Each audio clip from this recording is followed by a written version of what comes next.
What's going on? It's time for an update. Today's Wednesday, the 3rd, September 3rd. I just checked my ATM. The business it was at was out of business. It's a tire shop, and they got shut down for the city shut them down because they failed an inspection. I just went there, told them they need to sign a new contract. I wonder if I shouldn't have even have done that, but I need to set expectations because if they didn't sign the contract, I'm wondering if I could have just gone there and filled it without them noticing and kept their profit share. But there's some expectations that I have to set with the ATM. If they need to know it's my ATM, they need to know if they sell the business, the new owner doesn't get that, and if I don't have a contract with them, then they might. Who knows what could happen? They could remove the ATM. They might not know. They might think it's part of the business. So I need to get him to sign the contract. The place looks busy again. It's a tire shop. They have some poker machines. I don't think the ATMs are lucrative enough to install more.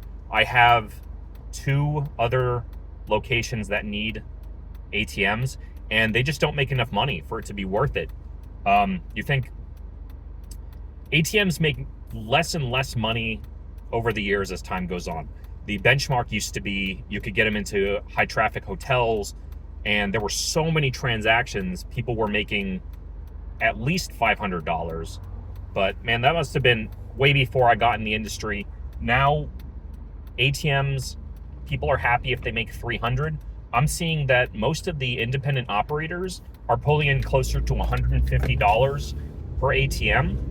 And because of these new modern vending machines that are coming out, it's just not worth the hassle of installing the ATMs. And there's the resell on them is very low. People don't buy them as a business, they just buy the machines. So a lot of people are selling the machines third party, and they just sell them used. Normally with a business, you want to sell it at a multiple. So if I have an ATM that's profiting $200 a month, that is $2,400 a year in profit, and then I would take that and multiply it by 2.4 and sell at that multiple. Not sure exactly where that is, but if the ATMs were sold on a multiple basis, I should be able to sell each location for $8,000. But people don't sell them for that. There's a big the market in these independent ATM operators are selling them closer to $3,500 per location, and there's a ton of them, and it just doesn't make sense, and they just don't profit enough. So what I'm looking at are these new modern vending machines selling, again, the Hot Wheels collectibles. That was supposed to be installed, I think, yesterday. I had a schedule today to go in and program the machine, and they partner changed freight companies, so we have to wait for them to schedule the delivery. They said it should be scheduled by the end of this week. So if it's installed by the 5th, that's a good round number that I start operations on the 5th, and then I need to, program the machine. The annoying thing is that because it's a touchscreen machine, they have images of the cars, and that's what they're trademarked to give me, the images of the boxes. And I put that into the machine. It has to be programmed with the images. I think it's great because it'll help with, add an interactive element, and I think that'll actually increase the revenue. People will think it's fun to interact with the machines.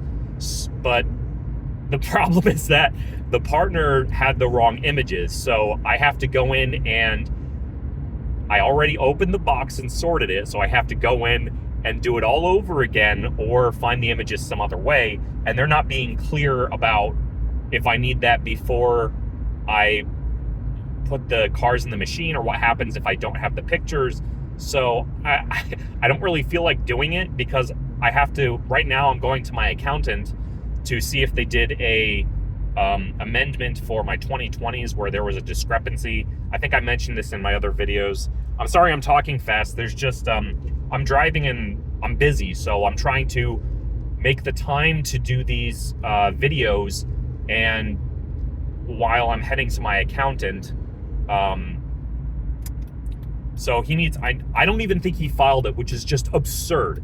I think I went to the accountant who originally made the mistake. I had an appointment with him today, and the accountant that said they filed the amendment, he never gave it to me. So I'm driving there now and asking him, where's this amendment for 2020? Did you actually submit it? There's a record that he filed an extension for 2024s, but there's no record of the amendment, which could be a huge problem because the IRS thinks I owe them like $18,000, and I'm relying on him. He's kind of the bottleneck in this team. In my team is the accountant that failed to file my amendment. So I'm heading there now, and I have to tell him, hey, I can't wait. I need it now. I need it right now. And I'll just wait in the office for him to either admit he never submitted it, or finally I'll get the amendment and see if this problem is going to be fixed. So other updates for this week, I met with a contractor yesterday, and I think I talked myself into paying an extra $30,000 on the renovation project, which was the my advisor. These realtors can act as advisors on projects, which is great. But unfortunately, Steven, great guy, his mother-in-law ended up in the ICU. Really, really sad. I hope she's okay. And the problem is he was supposed to meet with the contractor. I'm seeing a lot of red flags with this contractor now. His price is really, really low. Steven's vouching for him, and Steven has an excellent reputation. So I'm really just using Steven's referral to verify this contractor, and that's it. Otherwise, I don't get a very good sense from this contractor. He's from New York. No problem there. Just, you can kind of tell with people. The red flag is his price. And I think there was some communication between him and the realtor about me having issues getting the loan.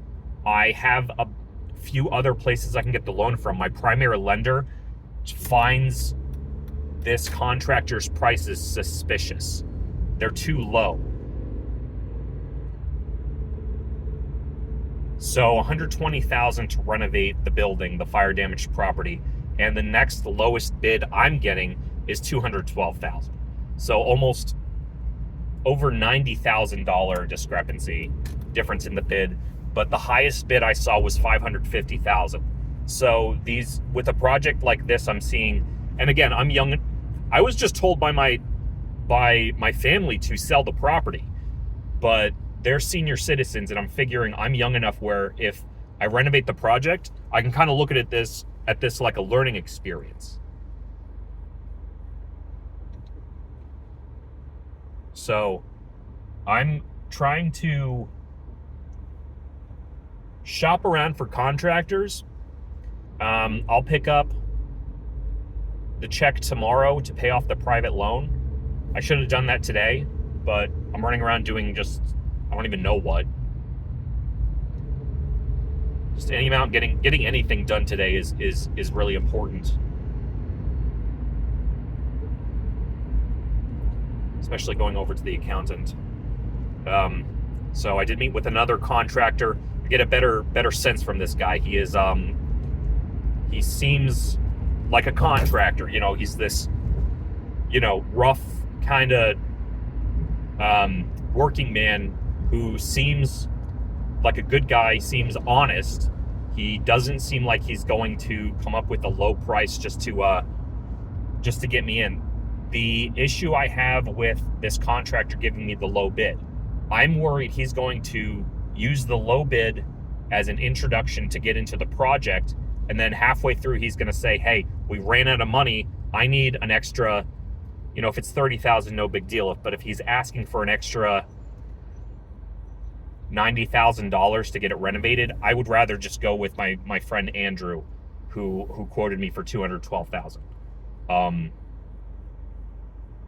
So kind of some hiccups this week. It didn't go as planned. There were some other things that kind of held me up. See if I can remember. I was talking with my mom about what was holding me up this this week. There was some project or something that got held up. I think it was just the contractor and the vending machine not being installed, but it's just two big hangups this week that I can't. I mean, this was supposed to happen. This is just a good example of how things can go wrong. And I think that's really, the more you do business, the more you see things just go wrong.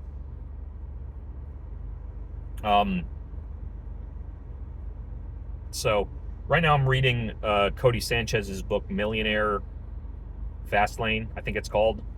And she discusses that about you get to choose your hard.